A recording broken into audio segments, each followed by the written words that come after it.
Cittadella, siamo in piazza Piero Bono nel cuore della città, questo è alle nostre spalle il Duomo del Settecento e questa, ve lo ricordo, è una delle città che possiede una delle cinte murarie più integre di tutta Italia, cinta muraria del 1200 che si estende per 1461 metri e chissà se è proprio lì il primo dei nostri aquilotti. Ettore Giovannelli, buongiorno. Buongiorno Tommaso, buongiorno Gigi, sono ovviamente nel camminamento di ronda di questa meravigliosa città murata.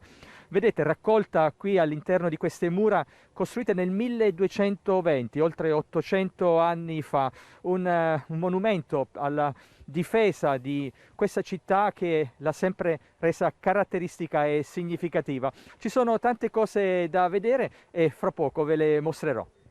Oggi c'è un viaggio con Ettore Giovannelli da continuare a fare insieme con voi. Ettore! Tommaso, questa è una delle due vie centrali di Cittadella e noi siamo ovviamente sempre sopra il camminamento di ronda in compagnia di... Sono Elena Bonaldo, benvenuti a Cittadella.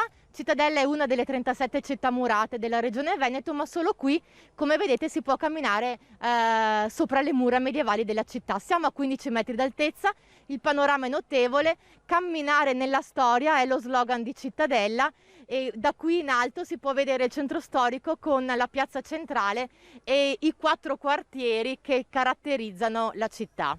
Insomma, è l'unica cinta muraria in Europa che si può percorrere tutta completamente, ma quanto tempo ci vuole?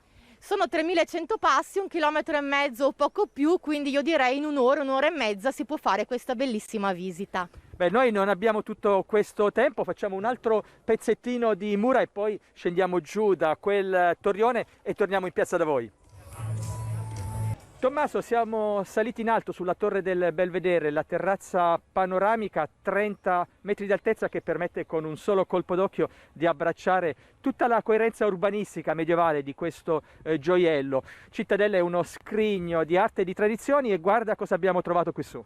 Buongiorno, benvenuti. Noi siamo l'associazione Rosa Antico e ci occupiamo di costumi. Oggi siamo in costume medievale, 1300 proprio dell'epoca, per significare l'origine di Cittadella che è il 1220. Ma voi andate anche avanti nel tempo? Noi abbracciamo più epoche, l'epoca rinascimentale del 1700 e dell'800, con danze anche storiche che è una grande nostra passione. Però nel Medioevo i nobili non ballavano e quindi oggi non ballerete? Assolutamente no, era una cosa indecorosa. Ballavano solo i popolani e i nobili stavano a guardare. Sarebbero andati in bicicletta se ci fosse stato il Giro d'Italia? Se ci fosse stata anche la bicicletta, andavano in carrozza. Certo, andavano in carrozza, andavano a caccia, si divertivano sicuramente. Oggi si sarebbero divertiti con la partenza del Giro d'Italia.